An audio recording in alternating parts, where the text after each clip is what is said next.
사도행전 3장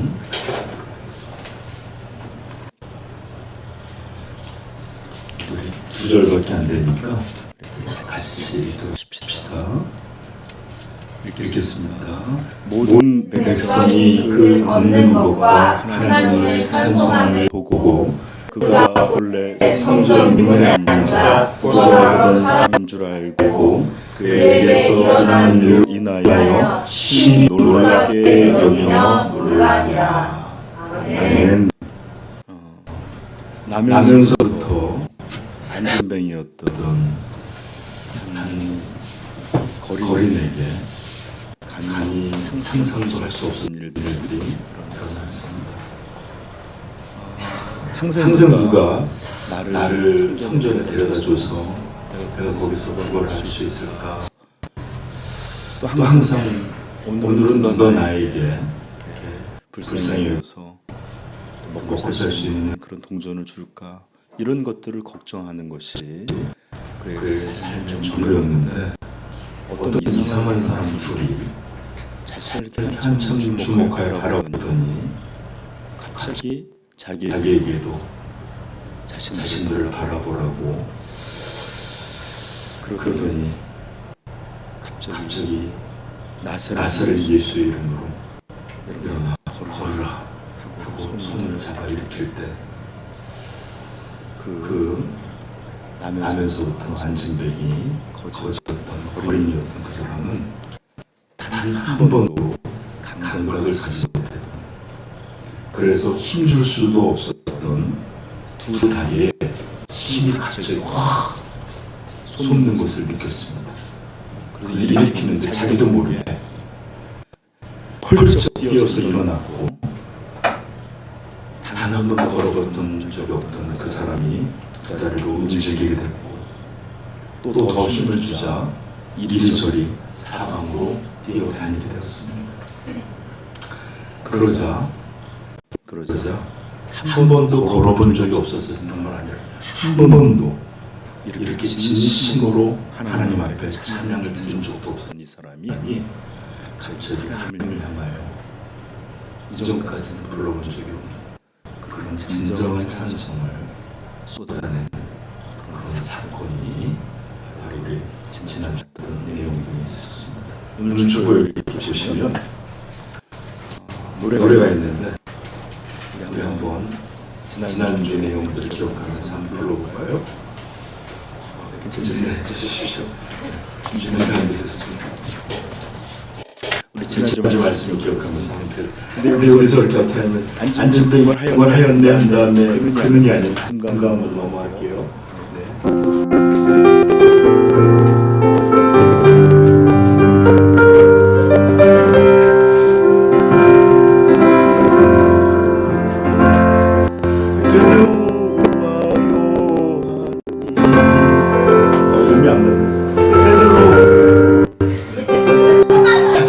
제가 지금 저는 유튜브 보고 연습을 해갖고 베드로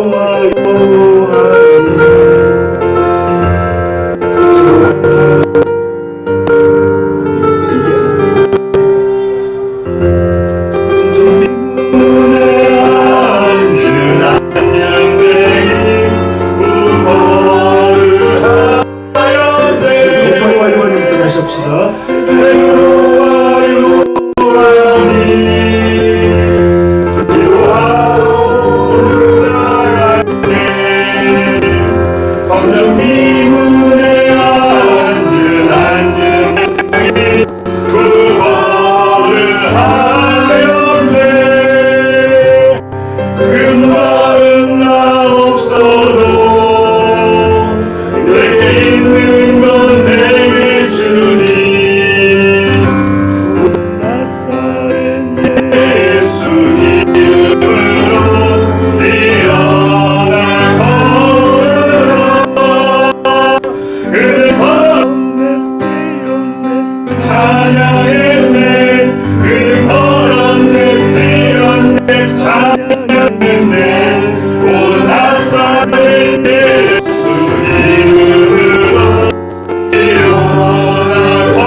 아니 뛴다는 건 상상도 할 수 없었던 사람이 뛰게 되고 그렇게 하나님을 향해서 걷지 못 단 한 번도 걷지 못했던 것처럼 단 한 번도 그렇게 찬양하지 못했던 사람이 하나님 진정한 찬양을 마음껏 입에서 쏟아내게 되었습니다.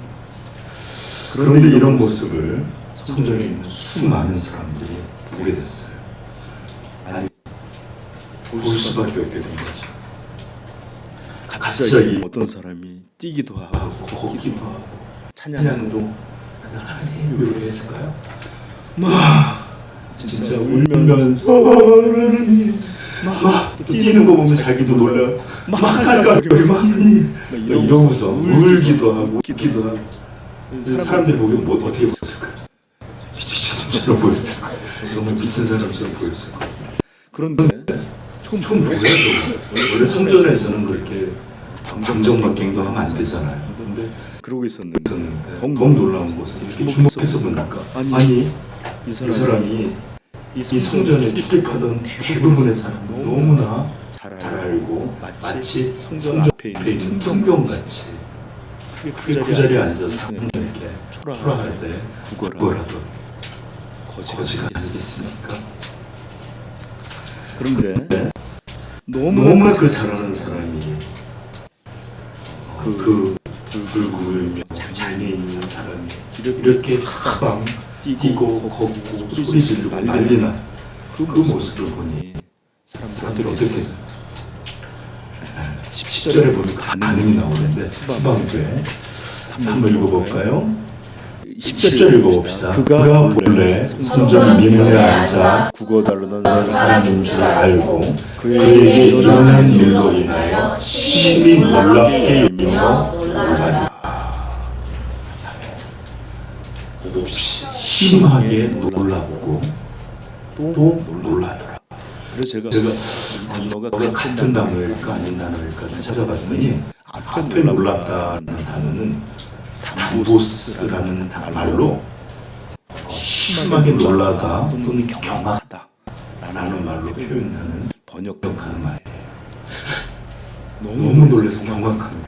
그리고 뒤에 나오는 말은 엑스타시아라는 말로 이거는 조금 다른 논란인데 호랑이를 보고 놀라는 것이 앞에 경악이라면 귀신을 보고 놀라는 것 같은 기이한 논란이 바로 두 번째 논란입니다.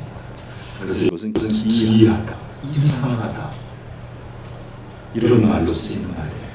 그래서 이 단어가 어디에 쓰였냐면 마가복음 5장 42절에 보면 회당장 야이로의 딸이 죽었는데 예수님이 죽은 게 아니라 하면서 그를 일으키니까 죽고 나니까 살아났다니 그때 사람들이 놀랍게 여기더라 할 때 이 놀람은 어떤 일어날 수 있는 일이 정말 폭력적으로 일어나 와 놀라운 일이 아까 우리 축구했는데 3대 0 지던 일에 4대 3으로 이런 놀람이 아니라 절대 일어날 수 없는 사람의 머리부터 발끝까지 완전히 이상하게 떨리게 만든 그런 놀람을 표현합니다. 누가복음 5장에 보면 중풍병자가 멀쩡히 매어서 내려가는 걷지도 못했던 사람인데 이 도차를 들고 일어나 걸어가는 그런 놀람. 마가복음 16장 8절에 예수님께서 천사들이 무덤에 왔을 때 여인들에게 어찌하여 있는 자를 죽은 자가 없지 그는 살아나셨죠 할 때 여인들이 놀라요. 그렇게 일어날 수 없는 힘이 기이하고 이상한 일들 때문에 놀라는 것이 바로 두 번째 놀랍니다. 그래서 이것을 정확히 표현한다면 그들은 몹시 경악했고 너무나 기이하여 놀라더라 이렇게 표현하는 거예요. 아마 어떤 이들에게 이 놀람은 처음에는 좀 이런 것이 아니었을까 생각이 돼요.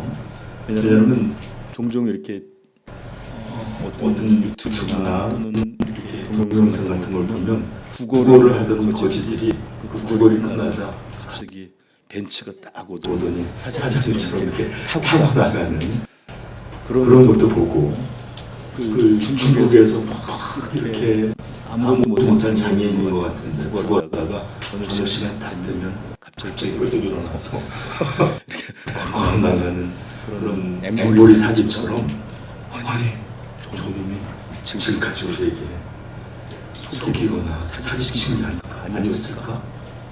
저렇게 멀쩡히 뛰어다니는 사람이 여지껏 이렇게 했나? 이렇게 놀랐을 수도 있고.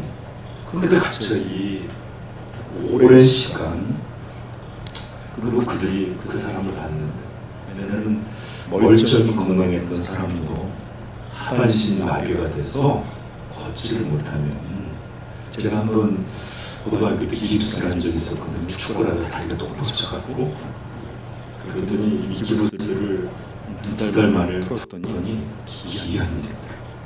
다리가 반쪽이 되고 다리털 머리털처럼 있었어요.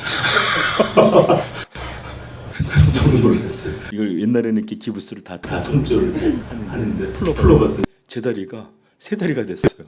안 걸으니까. 그런데 더 놀라운 건 다리털이 머리털처럼 길어졌더라고요. 그러니 한평생을 걷지 못하고 그냥 걸려있었던 일이었으니 그들은 잘 보았을 겁니다. 왜요? 그 다리가 모두 장애인이라고 볼 수밖에 없었던 그 다리. 1~2년 속이는 그는 성전의 풍경처럼 평생을 그곳에서 구걸하여 살아가도록 합니다.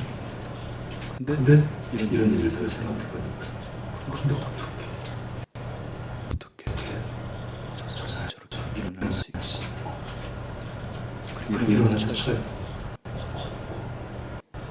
아니 사람 이리저리 뛰어다니는 애들 어떻게 일어나요? 얼마 전에 한국의 어떤 기업이 로봇을 만드는 일을 하는데, 하반신 마비 때문에 걷지 못하는 사람들을 보조 로봇 장치를 만들었다고 뉴스에 나왔는데, 휠체어에 이렇게 있으면 로봇이 이렇게 와서 쓸 수 있게 하면, 끼우면 서서 보행을 할 수 있도록 도와주는 이런 로봇을 개발했다. 그래서 테크놀로지가 이제 사람들의 이런 어려움을 도울 수 있는 이런 일을 할 수 있다 하면서 뉴스에 나왔어요.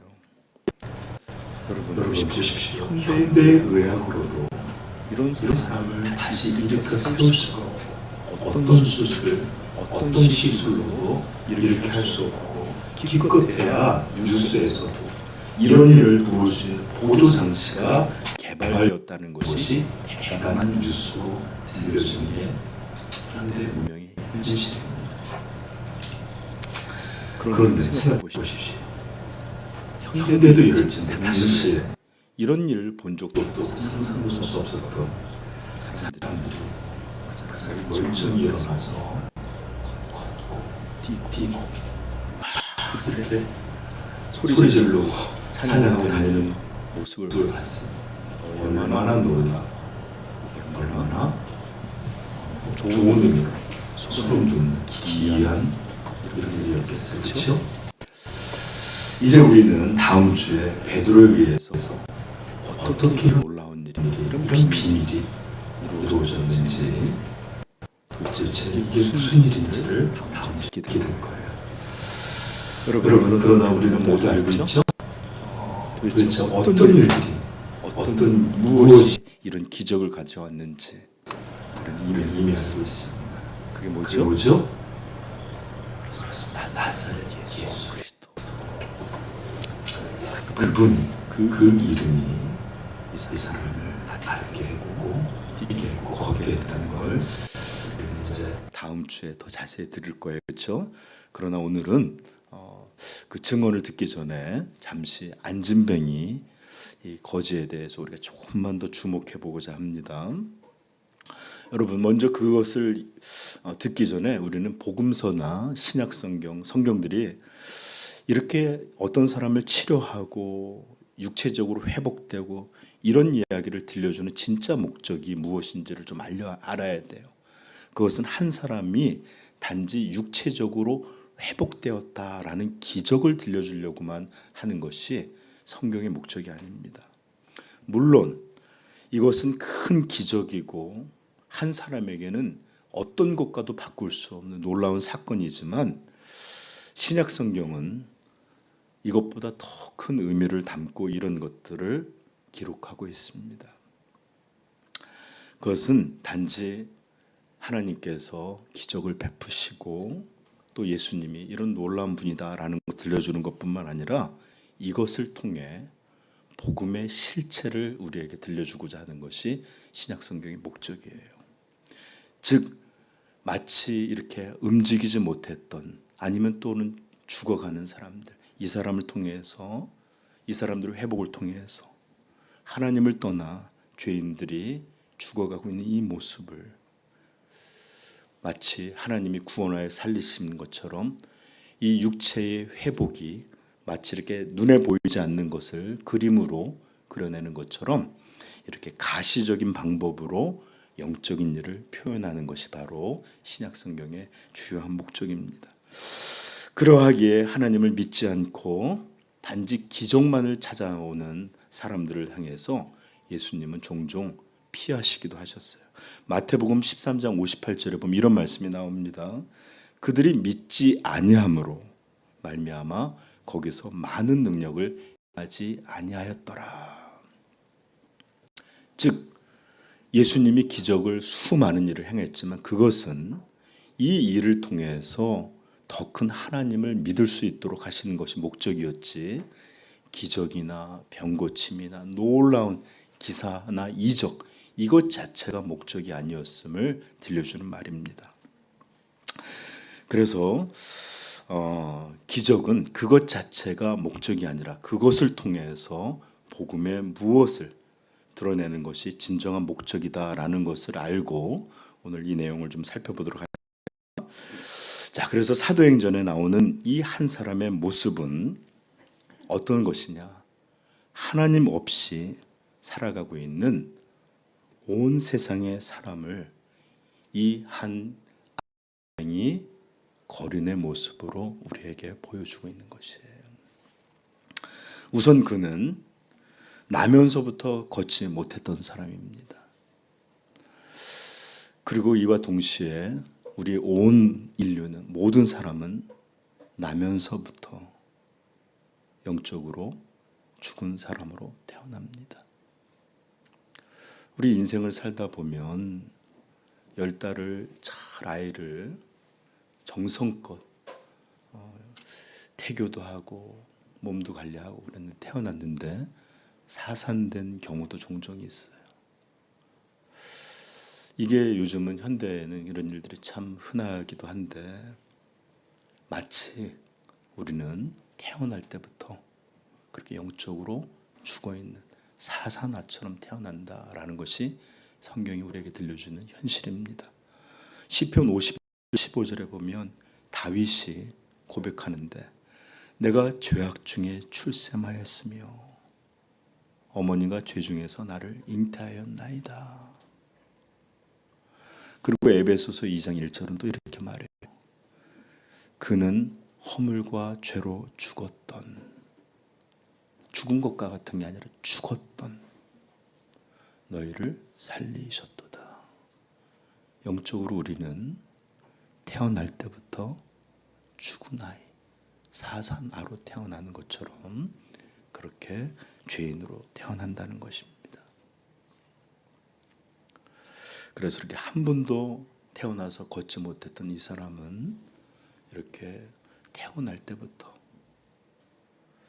이렇게 죽어있는 우리의 영적 상태를 보여주는 그 사람의 예표로 등장합니다.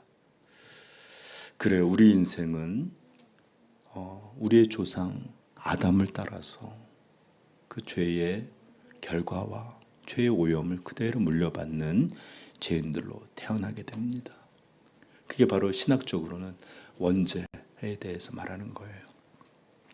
자, 그리고 두 번째, 그는 어떤 모습으로 우리를 표현하느냐? 그는 장애인이었기에 성전에는 들어가지 못했습니다. 유대의 율법에 보면 불구자나 장애인이거나 몸이 이상이 있는 사람은 성전에 들어갈 수가 없었어요. 그래서 그는 들어가지 못하고, 들어가면 더 많은 일을 얻을지 모르지만 그 입구에서 머물러서 구걸할 수밖에 없었던 거예요. 이 사람이 하듯 많은 현대인들이, 그리고 많은 교인들이 종교에는 가까이 있지만 실제로 하나님에게는 너무나 멀리 있는 그런 사람으로 살아가는 사람을 예표해 줍니다. 마가복음 7장 6절에 이런 말씀이 나옵니다. 이사야가 너희 외식하는 자들에 대하여 잘 예언하였도다. 기록하였으되 이 백성이 입술로는 나를 공경하되 마음은 내게서 멀도다. 특별히 오늘날 많은 현대의 교인들이 교회라는 문화에, 교회라는 환경에 너무나 익숙합니다. 특별히 어려서부터 우리 은하나 이렇게 자란 아이들은 교회라는 곳이 어쩌면 자기 어렸을 때의 기억, 저도 신앙이 하나도 없었는데 군대에 처음 가니까 부모로부터 이렇게 멀리 떨어져 있고 두렵고 떨리고 하니까 입소를 했는데 주일날 교회 갈 사람 하니까 저도 모르게 손을 들었어요. 그때는 그렇게 교회 가고 싶지 않아요. 교회라는 게 그리웠어요. 뭔가 나한테 안정된 곳이 바랐어요. 신앙이 아니었어요. 그런데 너무 많은 사람이 손드니까 이 조교가 이 새끼들 다 앉아! 그러더니 주기도문 할 줄 아는 애들만 나와. 근데 제가 자신이 있었거든요. 근데 막 하더니 너무 많으니까 딱 끊어버리더라고요. 근데 그때 처음으로 교회가 너무 가고 싶다. 교회가 너무 가고 싶다. 그런 마음이 통했는지 군 내내 3년 동안 군종으로 신앙도 없는 사람이 사로잡히게 되는 그런 일이 있었는데, 아무튼 이렇게 교회나 교회 문화나 찬양하는 거나 성도들 이런 것들엔 너무나 익숙하지만 그 마음은 하나님의 것이 되지 못한 이들. 이 사람이 바로 성전 가까이 있었지만 들어가지 못했던 한 거린이 보여주는 그런 모습과 같은 사람들입니다. 혹 여러분 어떻습니까? 우리는 주의 임재가 있고 그분을 사랑하여 교제가 있고 그분 품에서 이렇게 포근히 누릴 수 있는 그런 관계 속에 들어가 계십니까? 아니면 이렇게 나와서 항상 들어가지 못하고 그 겉에만 머물던 그런 불쌍한 사람과 같습니까?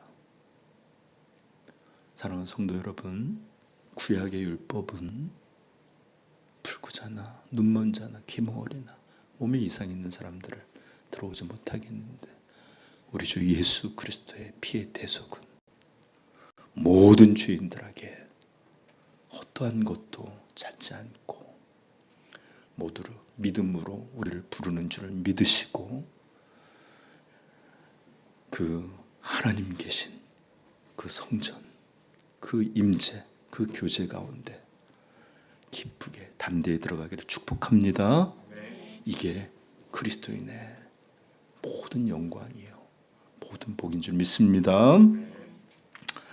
또한 이렇게 구걸로 살아가는 이 사람의 비참함을 통해 하나님은 하나님의 도움이 무엇인지 알지 못하고 자신의 힘, 자신의 노력, 자신의 열심으로만 살아가는 모습을, 하나님 없이 그렇게 매달려 살아가는 이 사람의 모습을 이 한 거린을 통해서 보여주고 있습니다. 세상에 있는 사람들은 그렇게 힘겹게 살아갑니다. 마치 불구자가 겨우 얻어지는 그런 걸로 살아가는 것처럼 말입니다. 이렇게 힘겨운 삶을 살아가면서도 참된 하나님의 은혜가 무엇인지 모르고 또 넘어질진정 하나님을 의지한다는 것이 어떤 것인지를 모르고 살아갑니다. 진정 이 거린의 비참함과 조금도 다르지 않는 모습이에요.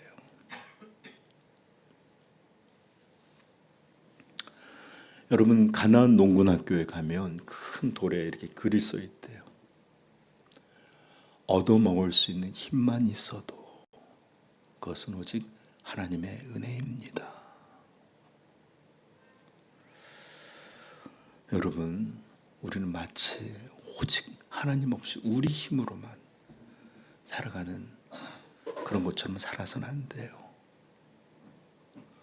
오직 모든 살아가는 것들이 우리 하나님의 은혜인 줄 아는 그런 참된 성도로 살기를 축복합니다.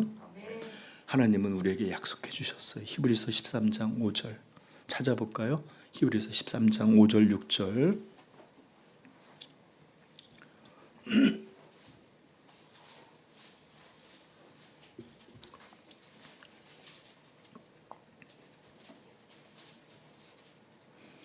이걸 꾸짖는 말씀으로 하는 것이 아니라 부드럽게 우리를 쓰다듬으면서 하시는 말씀을 들어보십시다. 시작. 돈을 사랑하지 말고 있는 바를 족한 줄로 알아. 그가 친히 말씀하시기를 내가 결코 너희를 버리지 아니하고 너희를 떠나지 아니하리라 하셨느니라. 아멘.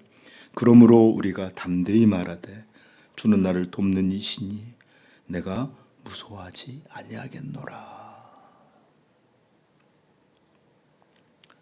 여러분, 우리 성도는 이렇게 자기 힘으로 바등바등 살아가는 거린과는 다릅니다.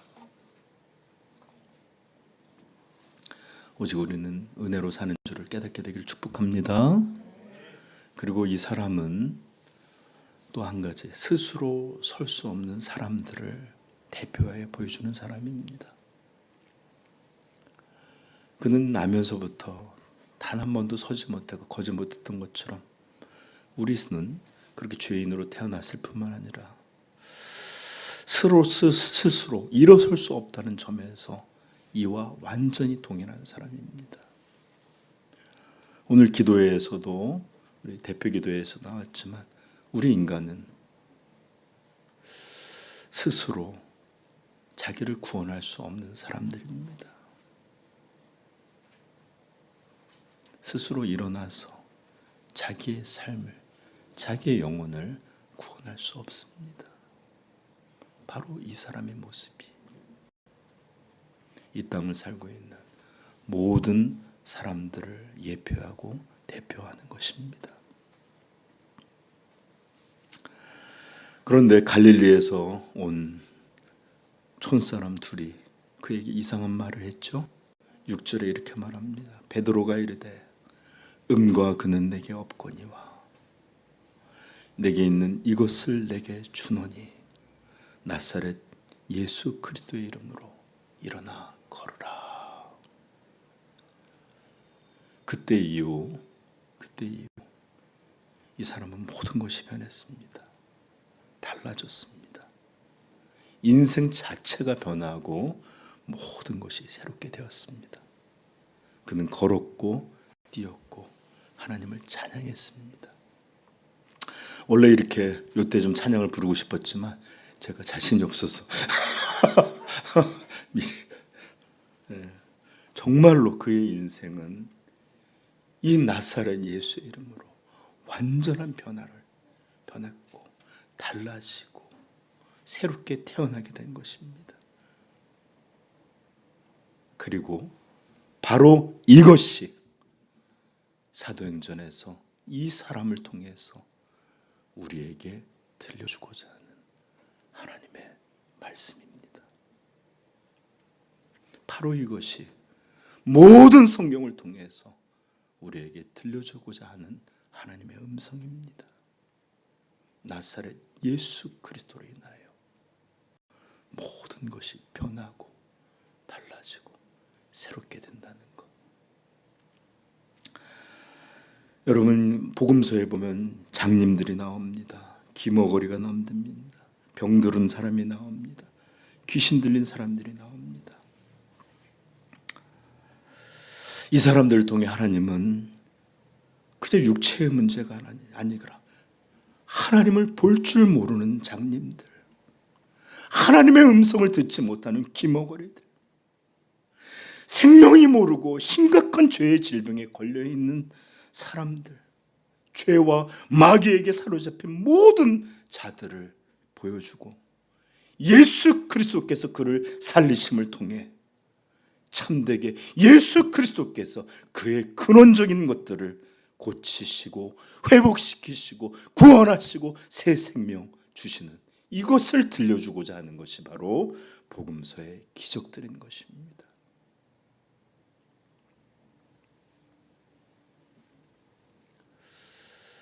많은 이들이 눈을 보니까 자기들이 장님인 줄 알지 못해요. 내가 부르면 은하야 하면 네 들으니까 귀머거리인 줄 알지 못해요. 멀쩡히 살아가니까 자기들이 죄의 심각한 질병에 있다는 걸 알지 못합니다. 그래서 진짜로 눈먼 자들, 진짜로 듣지 못하는 자들, 진짜로 죽어간 자들, 이들을 살리심을 통해서 하나님은 영적으로 보지 못하고 듣지 못하고 죽어있는 자들, 마귀에게 종로로 차는 자들을 살리시는 예수 그리스도를 우리에게 보여주고 있는 것입니다.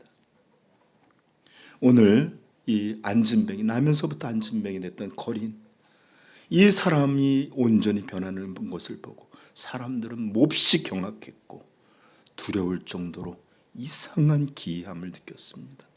그래서 성경은 심히 놀랐고 놀랐다라고 표현하는 거예요. 이렇게 평생을 육체의 불구로 비참하게 살아왔던 한 사람이 완전히 회복되어 이렇게 일어나 걷고 뛰고 하나님을 찬양하는 것, 이 모습이 태어날 때부터 죄 가운데 태어나 죄를 밥 먹듯이 살고 그것이 운명처럼 알다가 그렇게 하나님 앞에 심판받아 죽어야 될 인생이 예수 그리스도가 일어나 걸으라 하는 그 말처럼 죽은 나사로에게 예수님이 그 무덤을 향해서 나사로야 나오라 외칠 때 그 나사로가 죽은 모습 그대로 그렇게 나왔던 것처럼 우리 죄인들을 향하여 이제 죽음에서 나오라, 이제 내게 와서 용서받고 새 생명을 얻으라, 이렇게 우리에게 들려주고 계십니다. 그리고 이런 모습에 세상은 몹시 놀라게 될 것입니다. 근데 참 답답한 것은 우리 그리스도인들은 정말 이상하게도 더 이상 세상 사람들을 놀라게 하지 못하고 있습니다. 아니 목사님 베드로처럼 기적을 베풀지 않으니까, 이렇게 기적이 나타나지 않으니까 놀라는 건 아닙니까? 이런 문제가 아니에요. 놀라게 하지 못할 뿐만 아니라 정말 이상할 정도로 사람들로부터 무시받고 욕먹고 있습니다. 이게 오늘날 교회요, 오늘날 기독교의 현실입니다. 왜일까요? 전에도 말씀드렸지만 은과 금이 없어서가 아닙니다. 오늘 이 사람이 오늘 본문에 일어나 걷고 뛰고 하나님을 찬양한 이 사람의 분명한 생명의 증거들을 더 이상 사람들한테 보여주지 못하기에, 즉 죽어있는 다리를 이렇게 생동 있는 이런 생명으로 살리는 그 능력을 보여주지 못하기에 이제 사람들은 놀라지 않는 것입니다. 사람들은 종종 말해요. 목사님, 제가 정말로 잘 되면 세상 사람들이 하나님이 있음을 믿지 않을까요? 우리 애가 좋은 학교 가면 그러지 않을까요? 제가 더 높은 지위에 올라가면 그러지 않을까요? 아니에요. 세상은 우리가 부자가 됐다 그래서 놀라지 않습니다. 우리의 은가금이 쌓을 수 없을 만큼 많아졌다 해도 좀 믿는 자들이라면서 돈 모으는 거 봐봐. 놀라지 않아요. 좋은 학교 나왔다고 놀라지 않습니다. 많은 것을 알고 있다고 해서 놀라지 않습니다. 대단한 지위에 올랐다고 해서 놀라지 않아요. 세상이 놀라는 것은, 세상이 우리 교회를 향해, 우리 그리스도를 향해 놀라는 것은 세상이 줄 수 없는 생명의 능력 때문에 놀라는 것이지, 더 많은, 그들보다 더 많은 은과 금으로 놀라는 것이 아니라는 것을 분명하게 깨닫게 되기를 축복합니다. 세상이 성도들에게 놀라는 것은 변한 새 모습 때문에 놀라는 거예요. 그렇게 술주정뱅이, 중독자가 변하여 정결한 사람이 되는 것에 놀랍니다. 전에는 항상 미움과 누구에 대한 비난과 욕을 달고 살던 사람이 이제는 변하여 온유하고 사랑하는 사람이 되는 것으로 세상은 놀랍니다. 전에는 조금만 억울한 일이 있어도 참지 못하고 화내고 분내고 이런 사람이 예수 그리스도를 믿는다는 것 때문에 변하여 사람들 향해 인내하고 용서하고, 오히려 나한테 와서 사과하지 않음에도 그리스도 때문에, 그를 품는 용서 때문에 놀라는 것입니다. 전에는 항상 자기밖에 몰랐어요. 자기만 챙기고 내 입, 내 것, 내 가족, 이렇게 내 것만 모으고 챙기고 쌓는 것, 이런 것밖에 모르던 사람이 이제는 누구보다 베푸는 사람이 돼서 자기 것을 내어주고 남을 위해 희생하고, 이런 것들에 놀라게 되는 것입니다. 전에는 항상 불안과 염려를 운명처럼 달고 살아갔는데 예수 믿고서부터는 이 사람이 언제부턴가 얼굴이 평온해지고, 어려움이 오건 뭐가 오건 항상 기이할 정도로 평안한 것에 세상은 놀라는 것입니다. 전에는 뭔 일이 있든지 작은 일만 있어도 불평, 짜증, 불만이 가득했는데 이제는 큰 어려움 속에서도, 고난 속에서도 한 사람이 감사하고 찬송하고, 어려움 중에도 설명할 수 없는 기쁨으로 살아가는 사람, 이런 것에 세상은 놀랍니다. 전에는 그렇게 자랑하고 자기를 높이고 교만하던 사람이 예수님을 믿고서부터 자기를 낮추고 드러내기보다는 숨기고 오히려 남을 더 높이는 겸손한 사람이 되어가는 것에 세상은 놀랍니다. 전에는 누구보다 쾌락을 좋아하고 누구보다 욕망에 사로잡힌 그런 사람이었는데 이제 자신의 죄를 슬퍼하고 탄식하고 거룩해져 가기를 갈망하는 이런 모습에 세상은 놀랍니다. 그리고 무엇보다도 항상 그는 얘기할 때마다 나 자신밖에 몰랐는데 어느 순간 그가 입문 열면 하나님을 말하고 예수 그리스도를 말하고 복음에 대하여 끊임없이 말하는 이런 모습의 세상은 기이하게 놀라게 되는 것입니다. 그리고 전에는 그렇게 신앙을 권해도 거부하고 싫어했는데 이제는 변하여 하나님을 찾고 눈물로 기도하고 감사와 기쁨으로 예배하는 이런 진정한 모습에 대해서 놀라게 되는 것입니다. 제가 한번 우리 증산동에 있었는 금요 기도회가 끝나고 여러분들 다 먼저 보내고, 그때가 아니다, 온라인 예배를 드릴 때였어요. 그래서 혼자 이러고 막 예배를 드렸는데 참 예배를 제대로 드렸을까, 너무 마음이 안 좋았어요. 그리고 앉아서 못 나가고 있었는데 토론토에서 학생이 저한테 카톡을 보내왔어요. 그래서 이게 뭔가 봤더니, 목사님, 저 예수님을 만난 것 같아요. 그래서 무슨 내용인가 봤더니 죄송해요.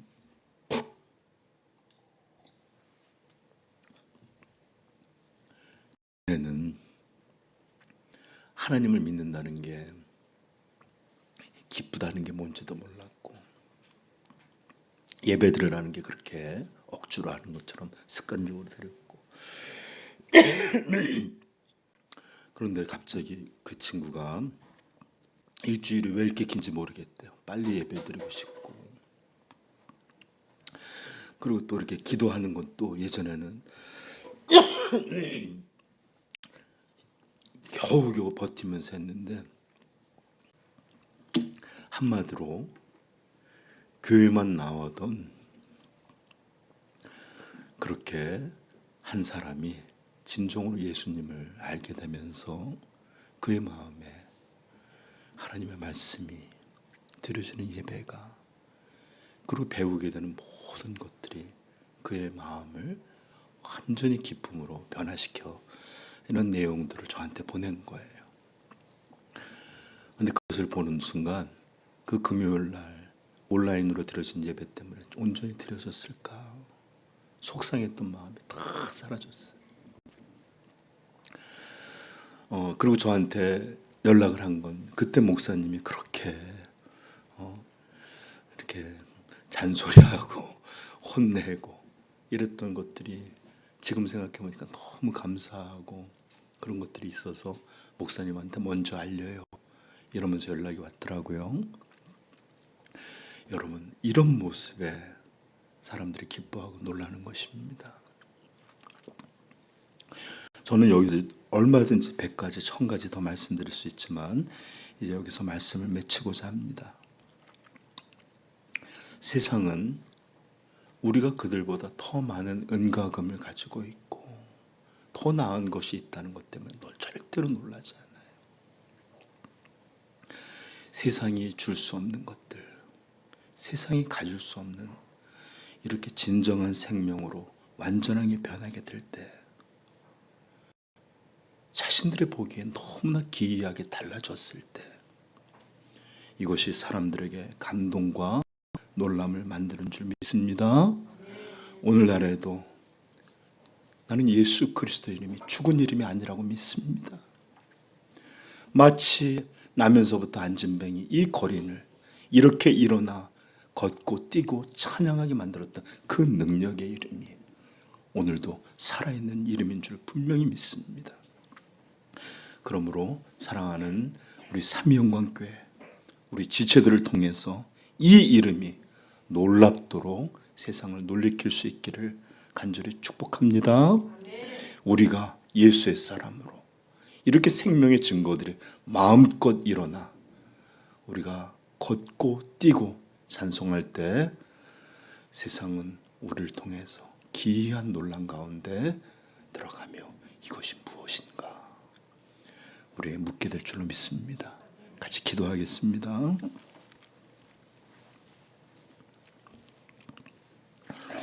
여러분, 오늘 말씀을 이렇게 돌아보면서 이 한 거린이 사람들을, 그리고 또 죄인들을, 그리고 또 우리를 예표하면서 들려주시는 하나님의 말씀인 것을 깨닫고, 우리 또한 평생을 주저앉아 있는 사람들이 아니라 이제는 이 게으름의 자리에서, 이 사망의 자리에서, 이 종교의 자리에서 일어나 하나님을 향하여 일어나고 걷고 뛰고 온전한 찬송을 부를 줄 아는 그런 생명의 사람들로 거듭나기를 우리 같이 기도하십시다. 같이 기도하겠습니다.